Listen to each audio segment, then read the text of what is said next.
veía la maestra acá. Bueno, yo me llamo María Ángeles, mi escuela está en Altos del Perdido, en el departamento de Soriano.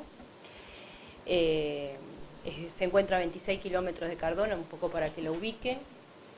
Es una zona de Soriano muy rural, es el Soriano profundo, es donde no llega nada, eso sí que es donde no llega nada.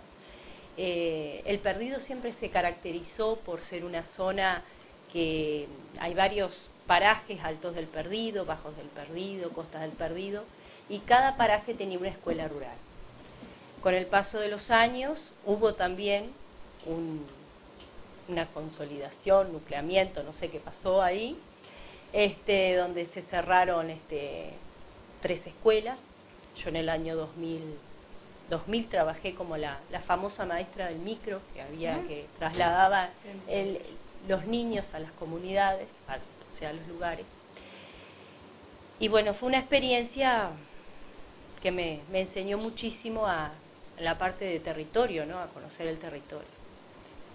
En mi caso, desde el año 2004, nosotros teníamos 14 niños y veíamos que el censo de niños cada vez bajaba más. Hoy tengo 4 alumnos en Altos del Perdido. ¿Y qué pasaba con la escuela? No vienen niños, maestra, no hay nacimientos, se vende, se van los vecinos, se venden, son grandes, esa parte Soriano es lo que se le llamaba la gran estancia, donde trabajaban muchos peones, y se empezaron a arrendar a empresas que no se sabe quiénes son los dueños, y bueno, vino la soja, y la gente se fue, y quedaron en cada estancia donde trabajaban 2 o 3 familias, quedó una familia, en lo posible, y si es preferentemente que no tenga hijos, porque te lo dicen así, o jubilado, porque también resolvemos ese tema así, como para cuidar, vigilar. Y bueno, hoy al día de hoy, yo tengo 4 alumnos, todos hijos de peones de estancia, o sea que yo no sé si mañana los sacan y no tengo ninguno, o puede ser que se vayan y tengo más, ojalá. Y bueno, y ahí fue donde se planteó el tema de que la comunidad decidió hacer algo para que la escuela no se cerrara, o sea, pensando en el futuro, ¿qué pasaba si esta escuela se quedaba sin niños? Con esa amenaza en el año 2000, que la quisieron consolidar, y los padres se negaron totalmente y se movilizaron y hablaron con las autoridades en las famosas reuniones donde se reunía la gente, y se le ofrecía un profesor de educación física, un profesor de computación, un profesor de inglés, que en esa consolidación, que fue en el año 97, solo funcionó el profesor de noviembre a diciembre, y después nunca más vino porque no habían profesores. O sea, fue un año. No fue un mes. El segundo novedad. Entonces, con esa amenaza fue que se hizo este proyecto de museo. Además no teníamos energía eléctrica en aquel momento. Entonces, yo siempre fui de la idea de que llamar la atención. No sé cómo, pero llamar la atención. Entonces empezamos a hacer un proyecto de contar la historia de la escuela. Empezamos con los elementos.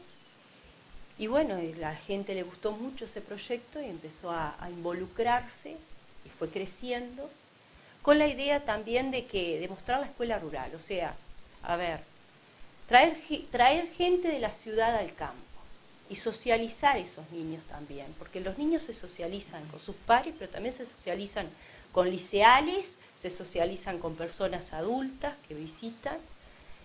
Y bueno, después de mucho tiempo logramos lo que fue tener el tema de la luz eléctrica, no por el museo, sino por una política educativa. Y bueno, y al día de hoy yo tengo los alumnos, los primeros alumnos que fueron alumnos del museo, que hoy me vuelven a traer liceales, y que no se pierde ese vínculo, por más que se fueron, no se pierde el vínculo con la escuela rural. Dentro de lo que señalabas, yo creo que hay una cosa que los maestros tenemos que, los maestros rurales principalmente, y eso no se habla y no se dice en ningún lado, nosotros no tenemos la culpa de que el campo se despuebla, no la tenemos el maestro rural. No podemos frenar. Y esa culpa muchas veces cae en la escuela rural y cae en el maestro, porque el productor te viene y te dice, maestra, mire, nos estamos quedando, porque no es un problema que afecta a una sola persona, afecta a una comunidad. Y como dijeron las compañeras, que le cierran la escuela, esa escuela donde muchas veces fue el padre, el abuelo, bueno, los hermanos, o el que se fue y le cierran la escuela también, porque es un... Cuando salen en tapa por lo menos en el interior, cuando sale en la tapa de los diarios, se cerró una escuela rural, lo primero que dice, ¿qué pasó que se cerró? Y se quedó sin niño. ¿Pero por qué y dónde? ¿Por qué se quedó sin niño? Y porque se fueron. ¿Pero y por qué se fueron? Se fueron porque el mismo peón te dice, mire maestra, no podemos tener más de 3 hijos porque nos sacan. Y eso es una realidad y no es culpa del maestro rural. Pero también uno ve el tema de una escuela con un niño o 2. Entonces, ¿qué se hace en ese caso? Esas yo creo que son preguntas. Y los maestros rurales, más allá de todo, somos inventores de cosas, de creadores de distintas pedagogías y de cosas para que la escuela no se cierre. Yo creo que muchas veces se tendría que difundir más las experiencias que se hacen en el medio rural. Los maestros somos continuamente, la permanencia es una de las cosas que fortalece a la comunidad.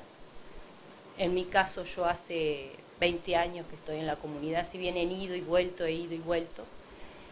pero sí, como decía la compañera, si la comunidad no se puede, es unida y vuelta, y es enseñar la participación. Ahora, cuando uno insiste, muchas veces consigue las cosas después de 2, 3, 4 años, y la misma comunidad, porque el maestro es la imagen también pública de la política que existe, ¿no? Entonces muchas veces dice, ay maestro, ¿usted para qué presenta eso si nadie la va a escuchar? Bueno, después de 2, 3, 4, 5 años, se logran cosas. Yo cuando trabajé en el proyecto de consolidación o nucleamiento... Es malo igual que únicamente no sé. Yo lo he comentado varias veces, y hablando de la ruralidad, es mentira que llegan muchas cosas al campo, es cierto. Ahora que hay tantos impuestos, por ejemplo, con el tema de que van a ir a la caminería, y que van a la caminería, y van a la caminería, hay lugares que pasan 2 y 3 años y no hay una máquina que arregle las calles. Y muchas veces, cuando hablan de traerlos y llevarlos, tienen que pasar por esas calles que hace 2 o 3 años que no pasa una máquina. O ese arroyo que se crece, y ¿qué hace el niño arriba del micro o del ómnibus como lo teníamos nosotros y el arroyo crecía? ¿Dónde lo llevamos? Y no puede salir antes por el horario. Y no puede salir antes por el horario, y muchas veces está el celular. A mí me dijo una vez una persona, está el celular, pero el celular no funciona muchas veces en el campo porque no hay señal. ¿Y dónde te comunicas? Y es una responsabilidad. Entonces hay que estudiar bien el territorio de lo que se piensan las cosas. No es tirar una idea. Yo entiendo el tema de la socialización, también entiendo que el niño rural no solo se socializa dentro del aula, se socializa fuera del aula y con esa comunidad que se reúne, porque en las reuniones de comisiones de fomento o cuando la maestra llama comunidad no viene solamente el niño y el padre, viene toda una familia, que muchas veces en comparación y en porcentaje hay más familias que niños en la escuela, y hay que pensarlo. También entiendo si un maestro, desde el lugar del maestro, yo siempre digo, cuanto más niños tenga, el maestro más feliz es. Porque estamos, por ejemplo, en mi caso, y es horrible decirlo, pero por ejemplo, yo ya estoy planificando que para el año, dentro de 3 años, voy a tener 7, me alegro, pero después pienso, pero ¿y si son todos peones? ¿Los tendré o no los tendré? Por eso fue el tema de que hicimos el proyecto del museo, de traer niños. Entonces, una pregunta que yo siempre tiro, ¿por qué se tienen que mover los niños rurales y no se pueden mover los niños urbanos? Alguien me dijo, no, porque si yo tengo que elegir ir a mi hijo a una escuela rural, no lo mando. ¿Por qué? ¿Por qué no lo mandan? Pues no tiene profesor de educación física, porque no tienen internet y no tienen videoconferencia, no tienen clase en inglés. ¿Y es feliz el niño igual? Pues los niños rurales son felices, yo creo que la mayoría de los niños. Y bueno, pero eso que no tienen, ¿es por culpa del maestro que no tiene o es por culpa de quién? Yo creo que acá hay responsabilidades que se tienen que debatir muchas veces cuando se habla. Y estoy totalmente de acuerdo con lo que dice la compañera, que son números a veces. Son números. Son números.